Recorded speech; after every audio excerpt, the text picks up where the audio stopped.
Welcome to Unspoken Lives, the podcast that uncovers the powerful, untold stories of everyday people. The real stories you don't always hear, but ones that deserve to be told.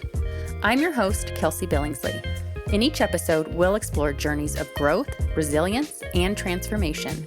Conversations with guests who have faced challenges, embraced change, and discovered new purpose along the way. Through their stories, you'll find inspiration, hope, and a reminder that every life has a story worth telling. Let's dive into this next Unspoken Life.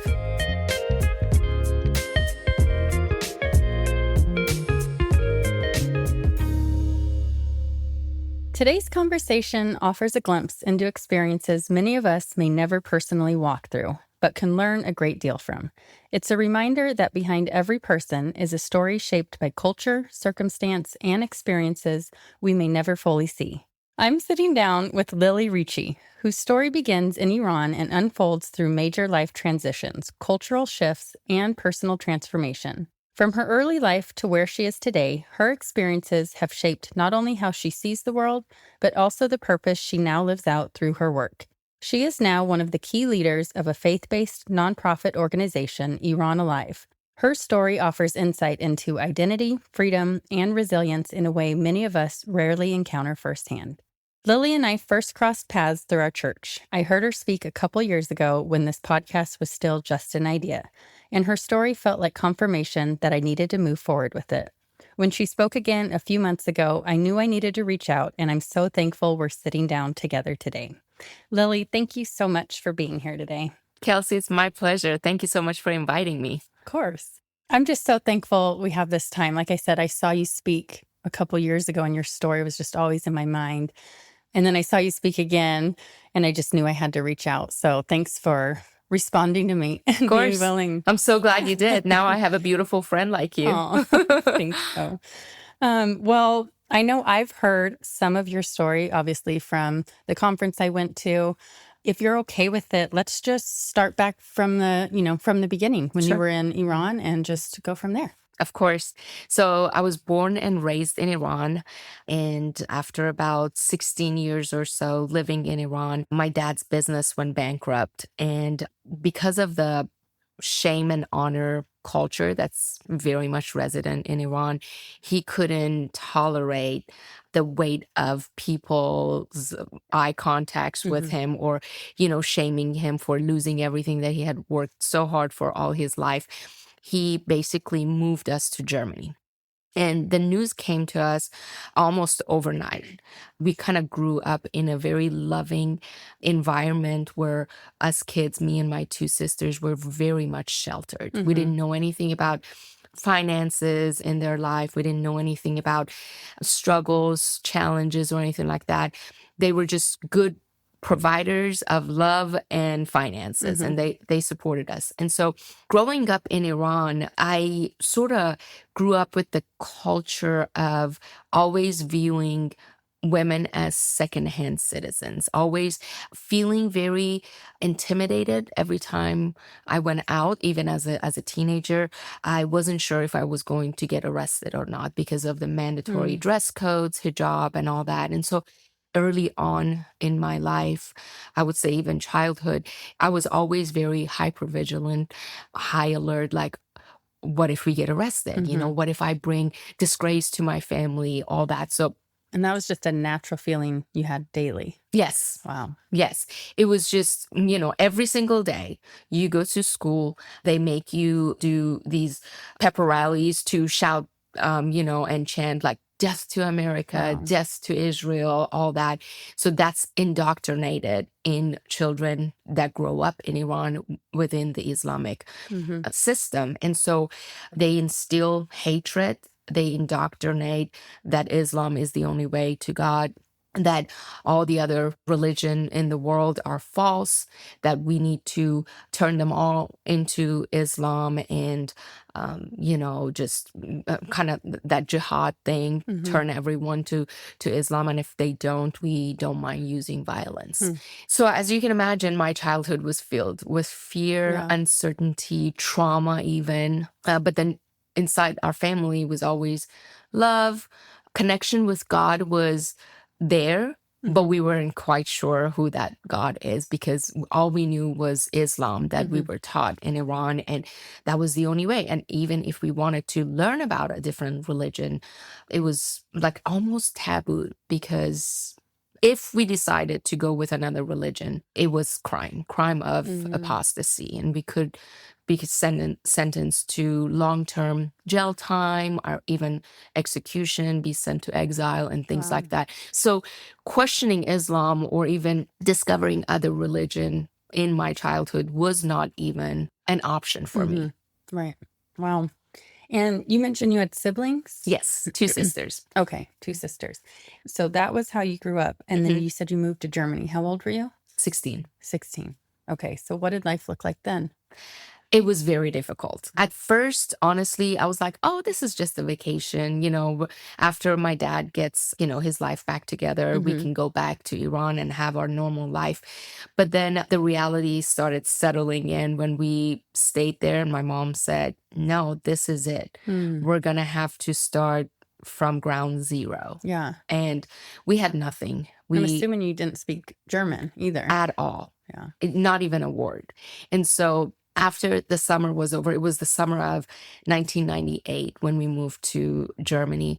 After the summer was over and we were still there, and my mom, made sure that we understand that my dad now lives in Iran, and me and my 2 sisters and my mom were going to stay at my cousin's house until we can get our status straightened, the immigration status straightened up, and get our own place. But we had to basically live in a very, very, very small apartment with my cousin, her husband, and 3 children. So, as you can imagine, like it was either living with my cousin or living at refugee camps. And so my mom could not see us live there. And she was like, just bear with it. We can do this. This is a better option. And so it was just going from having everything we ever wanted to basically not even having a corner just to call it our own. Yeah. At age 16, it was very, very difficult because, as you know, teenagers are still discovering who they are and what their identity is. And for me, my identity was vanished because everything I knew disappeared almost overnight from my life. And so the only person that was the person that I always looked up to as my hero was my dad. And so now I didn't have him. So it was, being away from my dad, having my entire identity destroyed, and everything that I knew that kind of made up my identity was gone. And so just to clarify, so he was still in Iran, and you, your mom, and sisters went to Germany. Yes. Okay. Yes.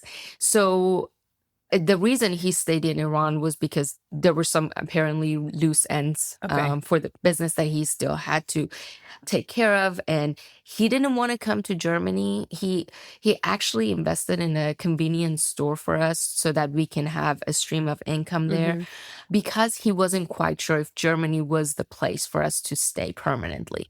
So he was still weighing out, which country would be best for us to stay. Right. So are you going to school? Like, what does life look like there? Yeah. We started going to school after the summer was over, and gosh, it was just very difficult. Like the cultural shock that I experienced there was so immense. I couldn't even put one sentence together. And here we are in the gymnasium of school, which is like the higher tiered of school because we were so strong on math and science. They put us in that school. And so I don't understand what the teachers are saying. I don't understand what the kids are saying. I don't know what code I was breaking by just existing there. Because that's so hard. It was hard because I couldn't fit in. And so I really felt as an outcast, and the whole inferiority complex started creeping into my life. I felt so insecure. I wasn't myself anymore. Yeah. I wasn't that, perky, joyful girl anymore. I was getting depressed day after day. And so after about, at that age, you want to learn the language, you want to fit in and all that. After about 3 to 4 months I could gain my footing again. Like I could speak with heavy accent, of course, Right. but I could speak and I was able to make friends and go to school. And then little by little, we adjusted really well with the culture. And then right when I turned 18, my dad had already moved to the US Okay. to start a business, new venture. And so he then said, I don't want you guys to stay in Germany. I want you to move to the US. Life is so much better here. Opportunities are vast. And so I have this opportunity to open up my own restaurant. And so let's just, let's see how we can get your immigration or visas done, Right. and move to the US. All right. So now you're 18 and your dad says you're going to move to the United States. I mean, you had just adjusted 2 years to this lifestyle in Germany. Were you excited or were you nervous? Like, what were you feeling in those moments? Both. Okay. Because I had missed my dad so much that I was like, oh my gosh. I mean, it became a family goal for us to just bring our family back together. Yeah. We were like, what can each of us do to contribute to bringing our family back together? We were very close knitted family. And so when this happened, it just broke all of us. Yeah. And so I was super excited because I was going to live with my dad again. But then I was super nervous because I'm like, I can't even say one word in English. Like anything I even knew from even what I learned in school was replaced with German. Yeah. Like I was like, I can't, like, You oh just learned a whole new language and now. Yes, absolutely. And I'm like, we just learned the language, why do you have us move again? But then I knew that it was for a bigger purpose. And so I applied for a student visa at Texas A&M in Kingsville. And so I was able to very quickly get a visa and move to the US. I was the first one in our family after my dad to move to the US. Okay. But he was here when you moved He here. was here. Okay. Yes. Okay. How was that? It was nerve-wracking because when I first saw him after 2 years, he was very broken. He had hit the, bottom. Like it was just very difficult to see him in that broken state. Imagine like this wealthy guy that was so honoring and honorable, respected by the entire community, and his family doesn't have anything to his name anymore. Now he had to work for my uncle, who was a businessman here in the US in Austin, Texas. And so it was very difficult being a runner, taking his deposits to the bank. And it was just very difficult in his mid 50s. Right. So, but he was willing to do anything to bring his family back together. Yeah. He wasn't in Austin though. Were you living with your dad? Yes. Oh, in Austin. Okay. In Austin. Okay. Got it. Now we left Germany where we had our own apartment by then because everything, we got our status, all that after 2 years. Yeah. And so now we moved to the US and we live with my uncle and my dad in the same house.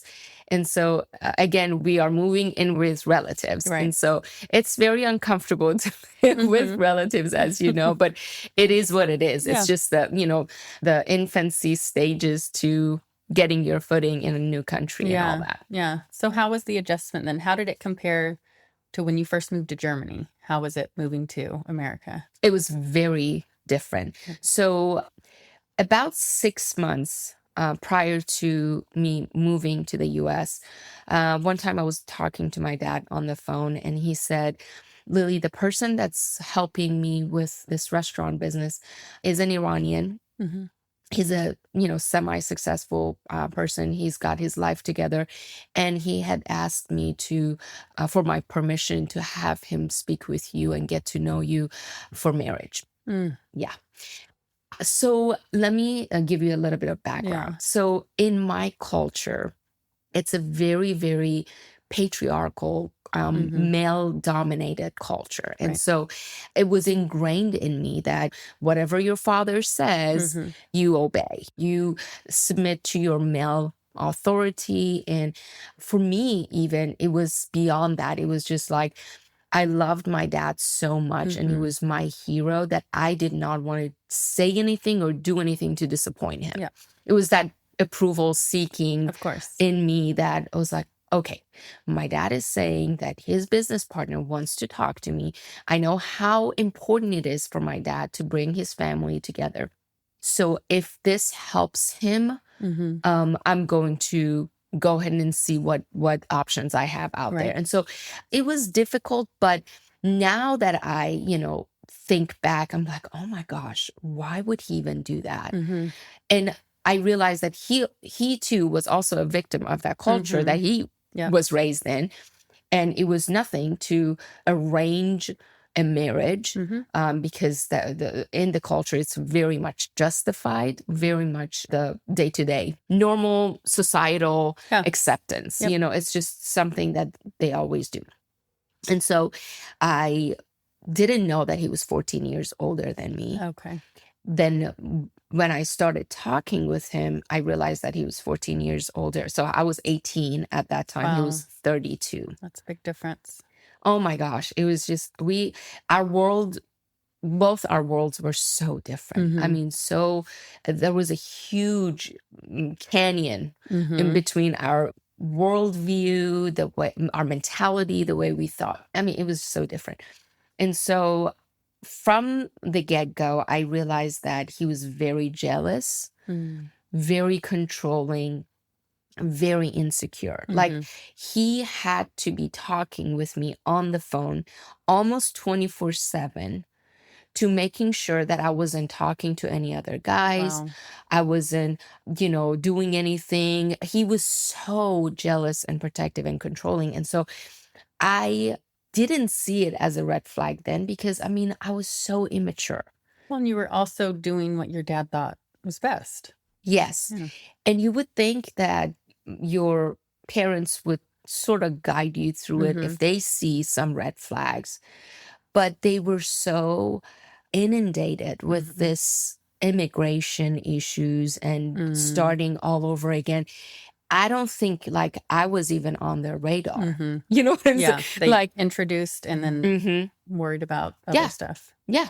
I mean, challenges were just surrounding them at that point that they didn't Yeah. even think twice that, oh, he may not even be a right choice. Yeah. So at this point, were you guys just talking on the phone? Mhm. Is that what this? Okay. So how For long? 6 months. For 6 months. Okay. Had you met him in person at all? No, that's the Okay. thing. Like back then, it was like 99. We didn't have FaceTime. I mean, Mm-hmm. Skype was, you know, just being introduced, but I had never seen him. We Yeah. were just talking on the phone. He did send pictures, Mm-hmm. but I mean, I wasn't really attracted to him Yeah. at all. So 6 months later, I got my visa and then moved to the US. He was the first person I saw at the airport before I saw my dad. Wow. It was just, he would not leave me by myself, Hmm. not even 1 minute. He was just glued to me from the moment that I came to the US. Did you feel like, do you remember feeling overwhelmed Yes. or? Okay. Yes, it was very overwhelming. Very overwhelming. And so I just didn't know. It was almost like I was suffocating, Mm. literally. And I used my words to let on that I'm not attracted to you. Mm-hmm. I don't think this is going to work. Mm. Then he started his manipulation Mm. tactic. And so he started saying, I was rejected by my own family Oh, all my man. life, guilt tripping me into, oh, you don't like me. Nobody likes me. Sort of like Making you feel bad. making me feel bad and making it my responsibility to heal him. Mm. You know what I'm saying? Yeah. Then At 18. at 18. Yeah. Then 1 week into my coming to the US, he basically did something that was unexplainable. He basically exploited me sexually Oh. without my consent. I'm so sorry. And that was my breaking point. It Mhm. was like, oh my gosh. I mean, I was put together with this guy. I don't even like him. Mm-hmm. He, sporadically brings up that, everything's at stake.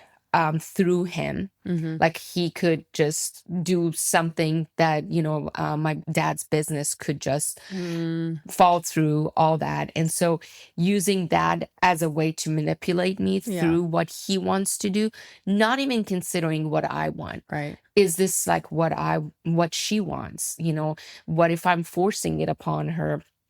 And she would realize that this is not what she wants. He didn't care. Mm-hmm. He did not care. He just wanted to get what he wanted to get. And that was me at all costs. Mm-hmm. Now, he thought that if he sexually exploits me, that is it. She would definitely stay with me. Yeah. Because she lost her virginity and now she thinks that, she's a disgrace to her family. Now she's Wow. going to stay with me. Were you having those feelings? I was very ashamed. Yeah.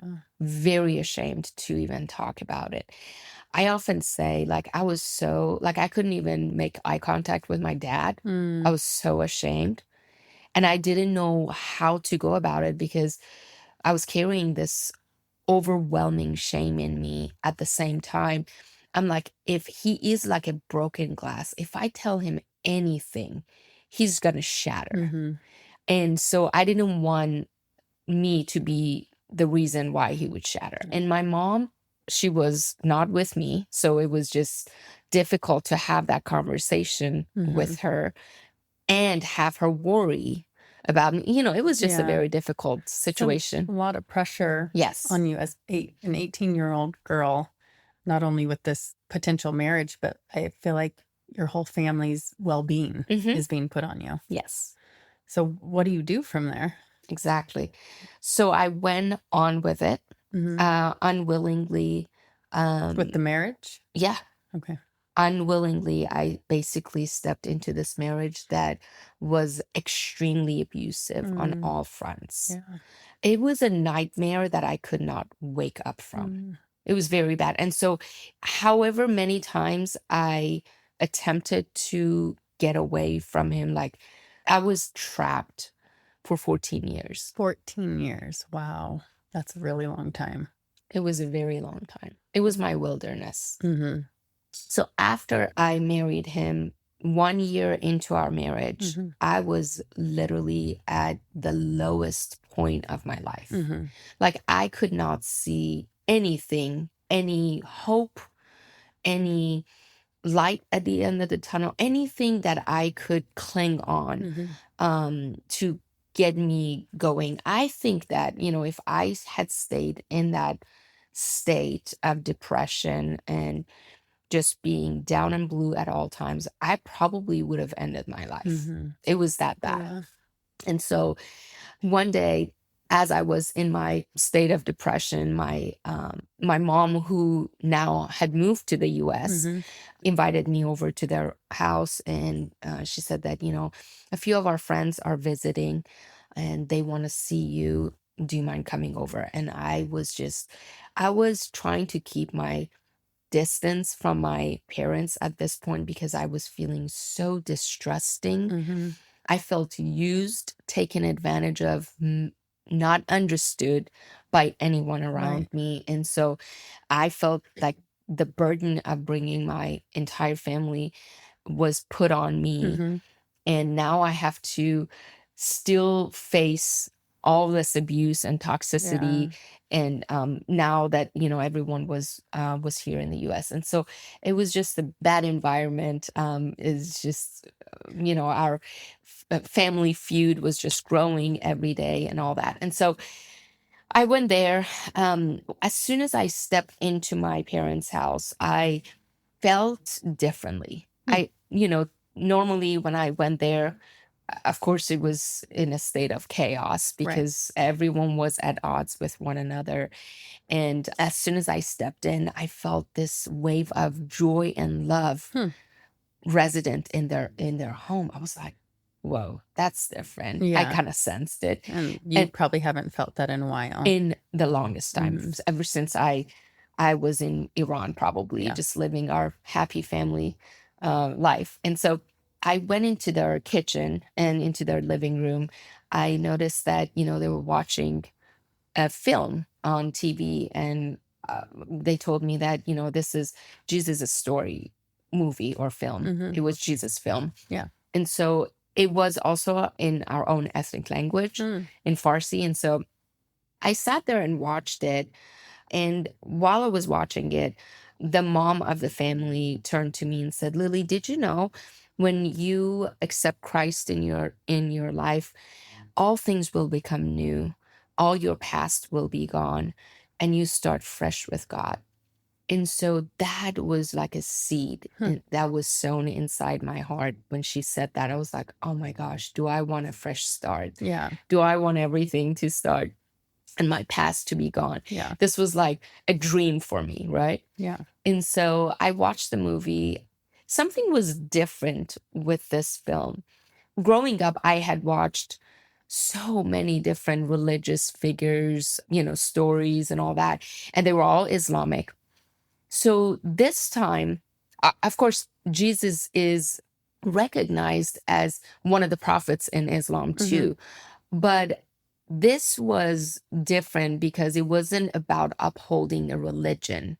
It was about Christ truly care about our state of being out of compassion for humanity. Yeah. And so that touched me, that moved me because it was so different from everything else I had ever watched growing up in the Islamic environment. And so that moved me. I felt that it was different. After the movie was over, I got up to leave. Then one of the daughters in that family followed me to the door. And she said, Lily, I know you've been through a lot. It's easy to see that you are not doing well. I just want to tell you that there is hope. There is hope in Christ. And I had no idea what she was saying. Yeah. Like, what do you mean there's hope in Christ? Like, what does that look like? Is he able to get me out of this state that I'm in? For me? Exactly. Yeah. Exactly. Didn't know what she was saying. Then she was like, before you leave, do you mind spending just 5 minutes with me? And so right there by their entrance, there were some couches and all that in their formal living room. So we sat there and she didn't say anything to me. She did not say the gospel, why Jesus came to earth. Why do we need to be saved? None of that. She opened up the word of God to John 1:1. In the beginning was the Word. The Word was with God. The Word was God. And then John 1:14, the Word became flesh and dwelt among us. And the very moment she finished reading these two verses, as tears are rolling down my cheeks, the entire doubt and all the questions I had on whether or not Jesus was God was resolved for me. Wow. After reading these two verses. It was like a revelation that I couldn't explain, but I knew that this was the truth, that Jesus was God. Jesus came to earth for our salvation so that we can stand righteous and before God. And so it was just everything that I knew about Jesus up to that point was that he was one of the greatest prophets that performed many miracles. I didn't know anything other than that. From his divinity. He was the Son of God, Son of Man, none of that. But the only question I had that was persistent, like would not go away, was that, can a man be God? Because in the Islamic teachings, they always say God doesn't have children. And it was so difficult for me to fathom the nature of Jesus being 100% man, 100% divine. And so when she said the Word was from the beginning, the Word was God, the Word was with God, then became flesh, all those questions were resolved for me. Thank you for listening to part 1 of this conversation. Next week, we'll continue the story in part 2. Here's a preview of what's to come. When I first became a Christian, I still had to get Islam out of my system. I still had to get the culture that was instilled in me out of my system. The entire discipleship, become a follower of Christ, and all that had to take place while I was suffering to live with someone that was literally a thorn in my side. And so I learned to rely on the grace of God, not through my power, but through his power, to face one of the most difficult individual with mental illness in my life. And that relying on Christ brought me closer and closer and closer to him. That's it for this episode of Unspoken Lives. If today's story moved you, inspired you, or made you reflect on your own journey, hit that subscribe button so you don't miss the next powerful conversation. I'm always on the lookout for new guests. If you know someone with a story that deserves to be shared, I'd love to hear from you. Check the show notes for contact details and make sure to follow along on social media at Unspoken Lives Podcast. Until next time, keep listening, keep sharing, and remember, every life has a story worth telling.